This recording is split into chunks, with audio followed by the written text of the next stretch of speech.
अभी भी अब जो जूता पहने हैं अभी हमारे अम्बेडकर साहब के दिन है। नहीं, बाबा साहब के नाम। जो नीतीश कुमार हैं वो पिछले 20 सालों से यहाँ पे हैं, उससे पहले लालू यादव थे। लालू यादव के समय में तो जंगल था।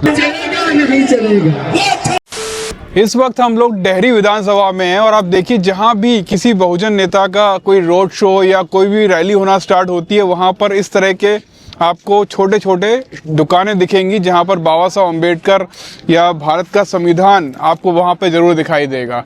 यहाँ पर कितनी बिक्री हो जाती है आप लोग इस तरह के प्रोग्राम में आके? हम दुकानदारी करने नहीं आते, हम समाज को जगाना आते हैं। बिल्कुल, देखा, ये बात सही कही इनने। हम दिल्ली से आए हैं। दिल्ली से आए हो? दिल्ली से आए। क्या बात है, क्या बात है। हम समाज जगाना आते हैं। कब से हो आप, कब से कर रहे हो ये सब? हम तो कहाँ जाते हैं वहीं पे, कल हम इधर थे। तो आपको किसने बताया कि यहाँ पे चंद्रशेखर आजाद का कुछ प्रोग्राम हो रहा है? मैसेज अपना आ जाता है। क्या नाम है आपका? मेरा नाम संगीता गौतम है। संगीता गौतम। अब आप देख रहे हो यहाँ पर जो है ये जो कैलेंडर है, ये सिर्फ कैलेंडर नहीं है, ये महापुरुषों का पूरा इतिहास है। इसके अंदर आप अंदर देखोगे तो हर तारीख पे आपको कुछ ना कुछ जानकारी मिल जाएगी। जैसे 1 तारीख को भीमा कोरेगांव हुआ और किस तरह से बाबा साहब अम्बेडकर की जयंती मनाई जाती है, वो सारी जानकारी आपको इनमें मिल जाएगी। साथ ही आप वहाँ पर देखोगे तो जितने भी महापुरुष हैं उनके फोटोग्राफ वहाँ पर मिलेंगे आपको। ये सारे जो फोटो हैं ये यहाँ के आम दुकानों पे लोग नहीं रखते इन फोटो तस्वीरों को, ये आपको यहाँ मिल जाएंगी। और अब ये जो हमारी बहन थी ये बता रही हैं कि ये दिल्ली से चलकर आई हैं। गजब है। अब देखो वहाँ भारत के संविधान भी रखे हुए हैं। अच्छा, बाबा साहब की तस्वीर क्यों है आपके पास? इसको हम भगवान मानते हैं। अच्छा, क्या किया इन्होंने आपके लिए बताओ? इसने पूरे समाज को एक लेवल पे बनाने में कोशिश की, समता मूलक समाज बनाने की कोशिश की। आप लोगों को बराबरी के हक दिए, आप लोगों को पढ़ाई शिक्षा के हक दिए, आप लोगों को आपको नौकरियों में बराबरी के हक दिए। जी सर। तो अभी आप क्या कर रहे हो? अभी तो हम पढ़ाई कर रहा हूँ। कौन सी क्लास में हो? 12th क्लास में है। 12th क्लास में हो। आगे क्या सोचा है बनने का? आगे तो बहुत कुछ बनने का है। तो यहाँ पर जो है आपको एजुकेशन वगैरह मिल रही है ठीक से? कॉलेज है यहाँ पर? हाँ जी सर। यहाँ पर बिजली आ रही है टाइम पर? बहुत अच्छा। क्या सोचा है बनने का? मैं तो सोचा हूँ वकील बनने का। वकील बनने का? क्या बात है। आपको पता है बाबा साहब भी बैरिस्टर थे? जी पता है। लंदन से पढ़कर आए थे वो। तो आप भी जो है कभी विदेश जाने का सोचा है आपने? जी। आपके इलाके से कोई विदेश गया है आपके समाज से? नहीं गया, कोई नहीं गया। तो आप मेहनत करो, हो सकता है आप पहले व्यक्ति हो जो वहाँ पर चले जाओ। अभी भी अब जो जूता पहने हैं अभी हमारे अम्बेडकर साहब के दिन है। नहीं, बाबा साहब के नाम। अभी जो भी हम लोग बिहार में चल पा रहे हैं बढ़िया से, उसी का दिन है। अभी बेल्ट अब भैया पहने हैं हमारे अम्बेडकर साहब के दिन है। हम लोग शिक्षा भी ले रहे हैं।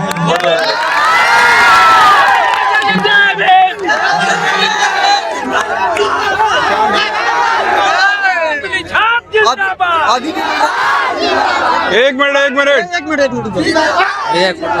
जो प्रतिनिधि आप बने हमारे अम्बेडकर साहब के दिन है। जो आप प्रतिनिधि बने, जो भी आप सरकारी नौकरी कर रहे हैं हमारे अम्बेडकर साहब के दिन है कि जो सरकारी आप नौकरी कर रहे हैं। जो भी काम है आप कहीं भी चले जाइए, कोनो भी अधिकारी या तो डीएम बन जा रहा है, वो कह रहा है कि क्या संविधान हमको दिया है, संविधान की वजह से वो डीएम बन रहा है। तो हमारे बाबा साहब के बाबा साहब अम्बेडकर 2 वोट मांगने के लिए हमको अधिकार दिया गया था, जो गांधी हमको ना देने दिया। गांधी सारा धरना पे बैठ गया। क्या बिल्कुल आपको पता है, आपने सब पढ़ा हुआ ऐसा लग रहा है। भैया हम बीएससी करते हैं अभी। अरे वाह, बहुत बढ़िया, बहुत बढ़िया। पढ़े लिखे होने का क्या फायदा है कि आप अपना इतिहास जान सकते हो, आप ये जान सकते हो कि आपके साथ पहले क्या बुरा हुआ था, अब क्या आप अच्छा कर सकते हो। जो नीतीश कुमार हैं वो पिछले 20 सालों से यहाँ पे हैं, उससे पहले लालू यादव थे। लालू यादव के समय में तो जंगल था। लालू यादव के राज में जंगल राज थी भैया। क्या हुआ आपके साथ ऐसा? अरे भैया कोई भी ऐसा बंदा हो जो नाइट में 6 बजे के बाद बाइक आप निकल के निकल। ये बात तो मैं पिछले 20 दिनों से सुन रहा हूँ कि 6 बजे के बाद जो है आप बाहर नहीं निकल सकते। आपके साथ क्या हुआ ऐसा? कोई भी महिला अपने भैया स्कूल से घर भी ना जा पा रही थी, उनके साथ दुष्कर्म हो जा रही है। कहीं भी आपको गाड़ी छीन लिया जाए, आप दुकान खोले हैं उस पर कट्टा रख के आप रंगबाजी किया जा रहा था, घर से कुछ भी चोरी चल जा रहा था भैया। किडनैपिंग बहुत हो रही थी। बहुत। तो पिछले 20 सालों से ऐसी समस्या है? एकदम भैया है। कुछ नीतीश कुमार के सरकार में कुछ थोड़ा बहुत बदलाव आया कि जो छेड़खानी कुछ है, कुछ इतनी अच्छा हुआ है। क्योंकि मैं भी घूम रहा हूँ इतने टाइम से, और मैं कई बार रात को कई ऐसे सुनसान रोडों पे ही फंस जा रहा हूँ, लेकिन मुझे कोई समस्या नहीं आई। हाँ, नीतीश कुमार के सरकार में कहीं कुछ गुंडागर्दी कम कुछ हुआ है। भैया हम लोग चाहते हैं कि चंद्रशेखर आजाद ऐसा आदमी व्यक्ति हमें बिहार के नेतृत्व करे। बिहार में जो है, मैंने एक चीज़ और नोटिस की कि बाहर के लोग ये बोलते हैं बिहारी अच्छे नहीं है, लेकिन मैं यहाँ जब से आया हूँ मुझे सबके सब अच्छा प्यार मिला, आप लोगों के सपोर्ट भी मिल रहा है। हमारे चंद्रशेखर आजाद बोले हैं दिल्ली में, दिल्ली संसद भवन से बोले कि तुम बोलो कि हम रावण के आदमी हैं, कहीं भी तुम दहाड़ के बोलो कि रावण के आदमी है, किसी के माँ के औकात में दम है। चंद्रशेखर आजाद हमको बोला कि दिल्ली में तुम हाथ लगा के देखो, किसी के माँ के दिन में है कि वो हाथ लगा दे कोनो प्रशासन, उसकी हम प्राण ले लेते हैं। चंद्रशेखर आजाद इतना हम लोग को अधिकार दिया है। हमारे अभी हमारे जिला अध्यक्ष हमारे अमित पासवान जी हैं, कौन बीएसपी हो डीएसपी हो, जब हमारे जिला अध्यक्ष भीमवादी अमित पासवान कहीं भी खड़ा हो जाए, कोई भी एसपी हो फट जाएगा। जब हमारे अमित पासवान जाए भाई, संयम रखो। चंद्रशेखर आजाद का रोड शो हो रहा है, आपने देखा यहाँ के लोग जो है ना, वो मुझे ऐसा लग रहा था कि नीतीश कुमार पिछले 20 सालों से हैं, लेकिन यहाँ के लोग नाराज किस बात से पता है आपको? यहाँ के लोग नाराज है लालू यादव से।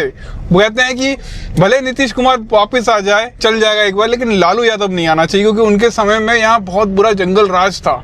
और ये जंगल राज मुझे ऐसा लगता था पहले कि मीडिया और यहाँ के लोग जो है वो बिना मतलब में ही बोलते होंगे, ऐसा नहीं होता होगा। बच्चा यहाँ का पूरा बिहार का बड़ा बूढ़ा सब यही बात दोहरा रहे हैं कि लालू यादव के समय में जंगल राज था। आज आप रोड शो करना डेयरी पहुंचे हैं, और डेयरी में फतेह बहादुर सिंह जो इस पूरे क्षेत्र में पिछड़े वर्ग की, कमजोर वर्गों की मजबूत आवाज है। सामंतवाद, गुंडागर्दी, गरीबों पे जो जुल्म होता है उसके खिलाफ लगातार लड़ते रहे हैं। और एक गरीब परिवार से आया एक व्यक्ति जिसने संघर्ष के बलबूते इस क्षेत्र में अपनी पहचान बनाई। पिछली बार विधानसभा का चुनाव जीत के इस क्षेत्र की सेवा की, इस क्षेत्र के आवाज बने। और जब उनके साथ अन्याय हुआ तो आप जानते हैं जब किसी के साथ अन्याय होता है तो आज़ाद समाज पार्टी उसका साथ देती। आज़ाद समाज पार्टी ने इनको अवसर दिया है, और आज जो ऐतिहासिक जन सैलाब इनके समर्थन में इनको आशीर्वाद देने आया है, मैं विश्वास से कह सकता हूं कि आने वाले जो 4-5 दिन है, आज के बाद जो ताकत बनेगी, आज के बाद जो राजनीतिक मूवमेंट बनेगी, मैं लिख के देता हूं कि भाई फतेह बहादुर सिंह जी पिछली बार से ज्यादा मतों से जीतकर विधानसभा जाएंगे। ये आपकी एक मजबूत सीट है।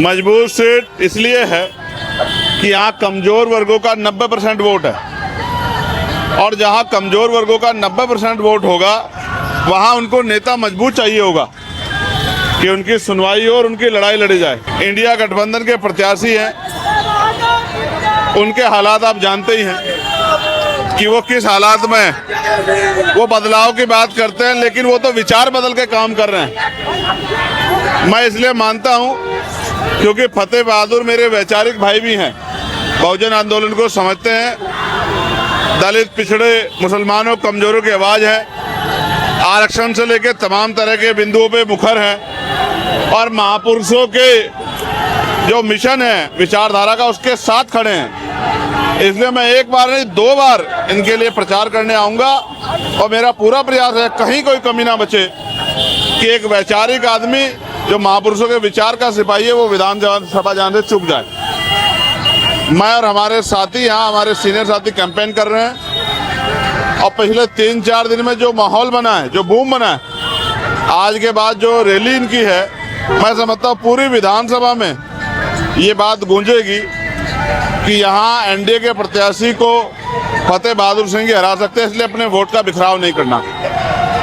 तो मेरा भरोसा है कि फतेह बहादुर जो हैं वो पिछली बार से ज़्यादा मतों से जीत के विधानसभा जाएंगे।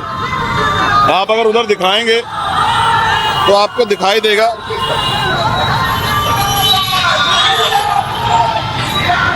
आपको दिखाई देगा कि इस तरह का जन सैलाब उमड़ा है इनकी मदद करने के लिए।